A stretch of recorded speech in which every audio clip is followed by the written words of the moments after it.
रामायण की कहानी में एक किरदार है जिससे हम कर्तव्य और निष्ठा का प्रतीक मानते हैं, लक्ष्मण।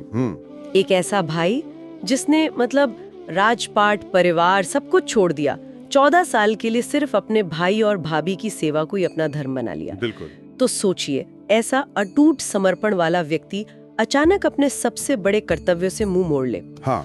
अपनी भाभी को, जिनकी सुरक्षा की जिम्मेदारी खुद राम ने उन्हें दी थी, उन्हें उस घने जंगल में अकेला छोड़ दे।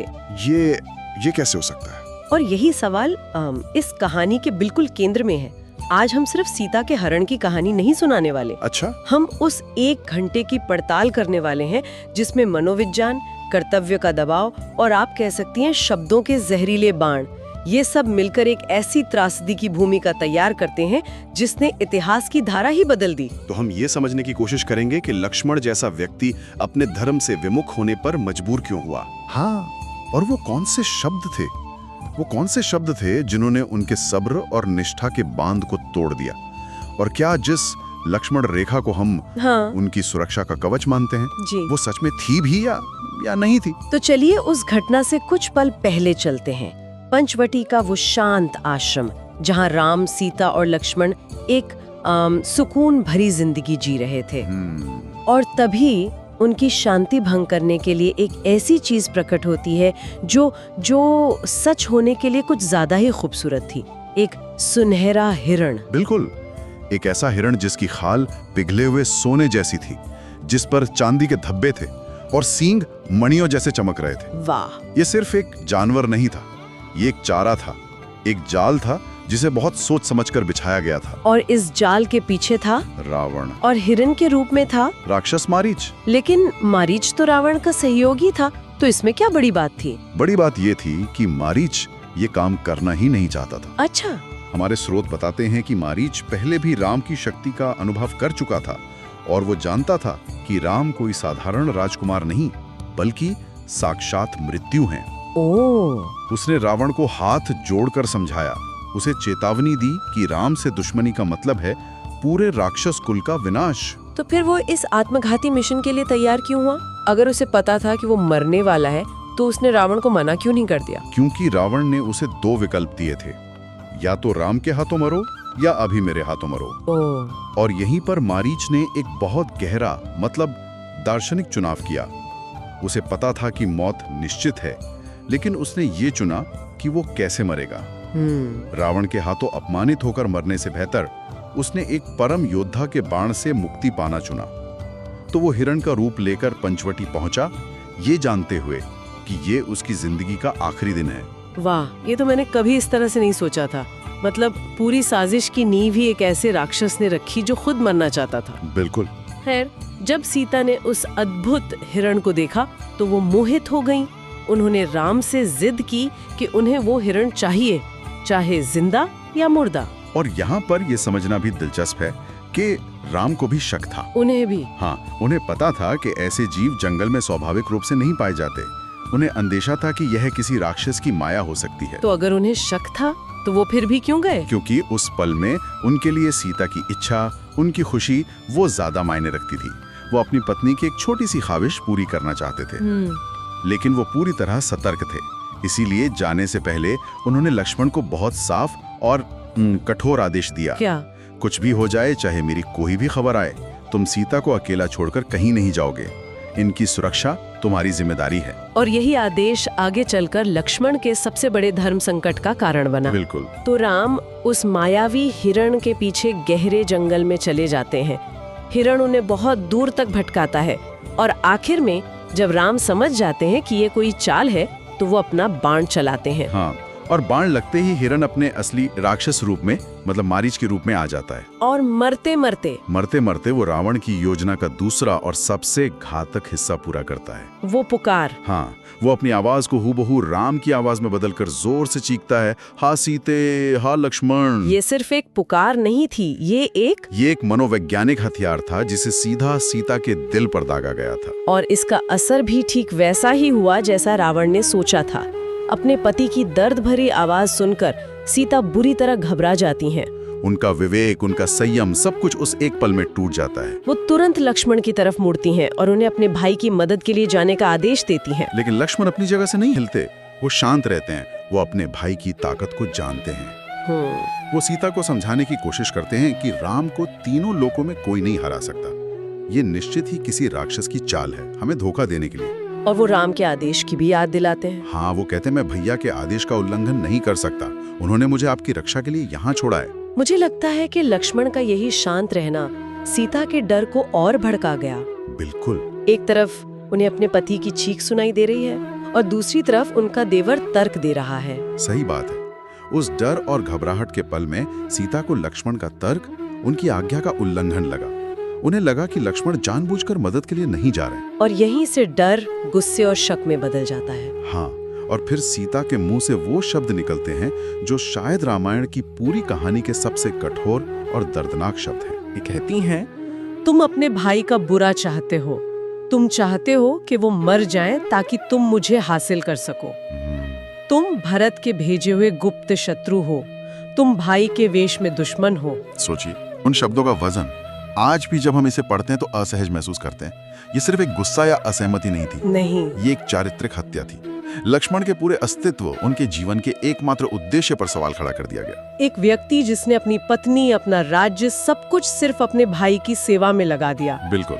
उस पर यह आरोप लगाया जा रहा है कि वो उसी भाई की मौत चाहता है। और सिर्फ इतना ही नहीं, उस पर यह भी आरोप लगाया गया कि वो अपनी भाभी, जिसे वो माँ की तरह सम्मान देता था, उसे पाने की बुरी इच्छा रखता है। ये आरोप किसी भी स्वाभिमानी व्यक्ति के लिए मृत्यु से भी ज्यादा पीड़ादायक था। तो इसका असर क्या हुआ लक्ष्मण पर? वाल्मीकि लिखते हैं कि ये सुनकर लक्ष्मण ने अपने कान बंद कर लिए।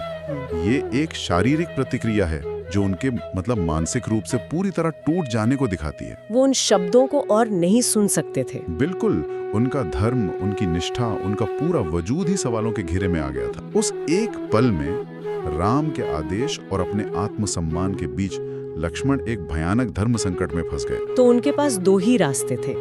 या तो वो वहां रुककर अपने चरित्र पर लगाए गए इन घिनौने आरोपों को सहते रहें, या फिर अपने भाई के आदेश को तोड़कर वहां से चले जाएं और अपने सम्मान की रक्षा करें। और उन्होंने दूसरा रास्ता चुना। लक्ष्मण का जाना उनकी ड्यूटी में कोई चूक नहीं थी, बल्कि उस असहनीय मनोवैज्ञानिक हमले का नतीजा था, जिससे बचना किसी के लिए भी लगभग नामुमकिन था। उन्होंने एक तरह से कहा, उन्होंने कहा, आप मेरे चरित्र पर संदेह कर रही हैं, तो मैं आपके सामने रहूंगा ही नहीं। ये एक योद्धा की हार नहीं थी, ये एक भक्त के टूटे हुए दिल की प्रतिक्रिया थी। और इसी टूटे हुए दिल के साथ भारी मन से वो राम को खोजने के लिए निकल पड़े। तो लक्ष्मण एक तरह से पूरी तरह टूट चुके थे और जाने पर मजबूर हो गए। लेकिन जाने से पहले उन्होंने सुरक्षा का कोई तो इंतजाम किया होगा।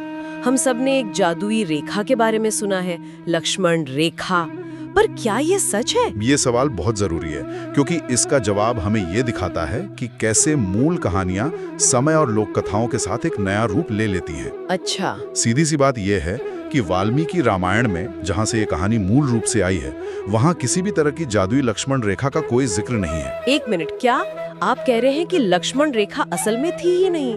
ये तो बहुत बड़ी बात है। हाँ, मैंने तो बचपन से यही कहानी सुनी है कि रावण उस रेखा को पार नहीं कर पाया था।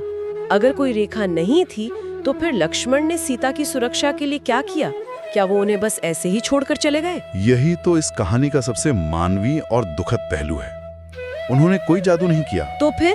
वाल्मीकि रामायण के अनुसार जाने से पहले लक्ष्मण ने हाथ जोड़कर वन के देवी देवताओं से सीता की रक्षा करने की प्रार्थना की। प्रार्थना की? हाँ, उन्होंने सीता को वन देवताओं की देखरेख में छोड़ा और चले गए। ये विश्वास का कार्य था, जादू का नहीं। तो फिर ये लक्ष्मण रेखा का विचार आया कहाँ से? ये विचार सदियों बाद लिखे गए ग्रंथों, खासकर तुलसीदास की रामचरितमानस से ज्यादा लोकप्रिय हुआ। अच्छा। हो सकता है कि बाद के कथाकारों को ये ज्यादा तर्कसंगत लगा हो कि लक्ष्मण ने जाने से पहले सुरक्षा का कोई ठोस इंतजाम किया होगा। एक जादुई रेखा का विचार लक्ष्मण को उनकी जिम्मेदारी से थोड़ा मुक्त करता है कि भाई उन्होंने अपनी तरफ से पूरी कोशिश की थी। पर असल कहानी में ऐसा नहीं था। नहीं, मूल कहानी में कोई जादुई सुरक्षा कवच नहीं था, सिर्फ एक इंसान का दूसरे इंसान पर से उठता हुआ भरोसा था। ये तो वाकई एक बहुत बड़ा फर्क है। इसका मतलब सीता की सुरक्षा किसी रेखा पर नहीं, बल्कि उनके आश्रम की उस नैतिक और सामाजिक सीमा पर टिकी थी जिसे कोई अजनबी पार नहीं करता। बिल्कुल। और रावण इसी बात को अच्छी तरह जानता था। जैसे ही लक्ष्मण आंखों से ओझल हुए, रावण अपने अगले कदम के लिए तैयार था, जैसे वो इसी पल का इंतजार कर रहा था। वो तुरंत आश्रम के पास प्रकट हुआ, लेकिन अपने असली 10 सिर वाले भयानक रूप में नहीं। वो एक सन्यासी के वेश में आया है ना? हाँ, लेकिन सिर्फ कोई साधारण सन्यासी नहीं, वो एक परिव्राजक यानी घूमते हुए भिक्षु के वेश में आया, जिसके हाथ में भिक्षा पात्र था और शरीर पर भगवा वस्त्र। उसने यही रूप क्यों चुना? क्योंकि उस संस्कृति में एक अतिथि, खासकर एक सन्यासी का सम्मान करना सबसे बड़ा धर्म माना जाता था। दरवाजे पर आए किसी साधु को खाली हाथ लौटाना पाप समझा जाता था। तो वो अपनी राक्षसी शक्ति का नहीं, बल्कि समाज के धार्मिक नियमों का इस्तेमाल कर रहा था। बिल्कुल, एक हथियार की तरह। तो उसने आकर सीता की झूठी प्रशंसा की। हाँ। और फिर भिक्षा मांगी। हाँ, उसने सीता के सौंदर्य और उनके गुणों की प्रशंसा करके पहले उनका विश्वास जीतने की कोशिश की, फिर उसने भिक्षा मांगी। सीता, जो अपने धर्म का पालन करना चाहती थी, एक सन्यासी का अपमान नहीं करना चाहती थी, वो फल लेकर आई। लेकिन रावण आश्रम के बाहर ही खड़ा रहा। उसने कहा कि वो अंदर आकर भिक्षा नहीं लेगा, सीता को ही बाहर आके देनी होगी। और यही रावण ने अपनी आखिरी चाल चली। बिल्कुल, उसने सीता को एक और धर्म संकट में डाल दिया। या तो वो एक सन्यासी को नाराज करके अधर्म करें, या फिर आश्रम की सुरक्षा की सीमा को लांघकर बाहर आएं। और सीता ने अपने कर्तव्य का पालन करना चुना। हाँ, और जैसे ही उन्होंने भिक्षा देने के लिए आश्रम की दहलीज से बाहर कदम रखा, रावण ने अपना असली रूप धारण कर लिया। वो पल कितना भयानक रहा होगा। एक शांत सौम्य दिखने वाला सन्यासी अचानक एक विशाल क्रूर राक्षस में बदल गया। और फिर उसने जबरदस्ती सीता को पकड़कर अपने पुष्पक विमान में खींच लिया। हमारे स्रोत उस अंतिम दृश्य का बड़ा ही मार्मिक वर्णन करते हैं। सीता को आकाश मार्ग से जबरदस्ती ले जाया जा रहा है और वो असहाय होकर मदद के लिए हा राम, हा लक्ष्मण कहकर चीख रही हैं। पंचवटी की वो शांति, वो सुकून हमेशा के लिए भंग हो चुका था। हमेशा के लिए। तो अगर हम आज की इस पूरी चर्चा को समेटें, तो ये साफ है कि सीता का हरण सिर्फ रावण की एक साजिश का नतीजा नहीं था। नहीं, बिल्कुल नहीं। इसकी जड़ें मानवीय भावनाओं की एक बहुत जटिल श्रृंखला में थीं। सही कहा, ये एक डोमिनो इफेक्ट जैसा था। मारीच के भ्रम से सीता की इच्छा पैदा हुई। सीता की इच्छा ने राम को उनसे दूर किया। राम की नकली चीख ने सीता के मन में डर पैदा किया, और उस डर ने गुस्से को जन्म दिया। हाँ, और उस गुस्से ने ऐसे शब्द बुलवाए जिसने लक्ष्मण के आत्मसम्मान को तोड़ दिया। लक्ष्मण के जाने से वो मौका बना जिसका रावण इंतजार कर रहा था। ये इंसानी मनोविज्ञान की एक दुखद कहानी है। और हमने लक्ष्मण रेखा के बारे में भी एक बड़ी गलतफहमी को दूर किया। ये कोई जादुई रेखा नहीं, बल्कि एक लोकप्रिय कल्पना है। असल कहानी में सिर्फ भरोसे का टूटना और एक असहनीय मानसिक पीड़ा थी। बिल्कुल, और इसी के साथ मैं आज की चर्चा को एक अंतिम विचार के साथ समाप्त करना चाहूंगा। जरूर। इस पूरी कहानी में हर बड़ा मोड़ शब्दों से आया है। मारीच के धोखेबाज शब्द जो राम की आवाज में थे, सीता के कठोर शब्द जो लक्ष्मण के लिए बाण की तरह थे, और रावण के मीठे झूठे शब्द जो एक सन्यासी के मुंह से निकले थे। सही बात है। ये हमें सोचने पे मजबूर करता है कि क्या सबसे बड़ा युद्ध हमेशा मैदान पे हथियारों से ही नहीं लड़ा जाता? क्या कभी-कभी एक गलत शब्द, एक कठोर वाक्य किसी भी भौतिक हथियार से ज्यादा विनाशकारी हो सकता है? इस कहानी में तो ऐसा ही लगता है। इस कहानी में हर महत्वपूर्ण मोड़ पर शब्द ही थे जिन्होंने विनाश का रास्ता खोला।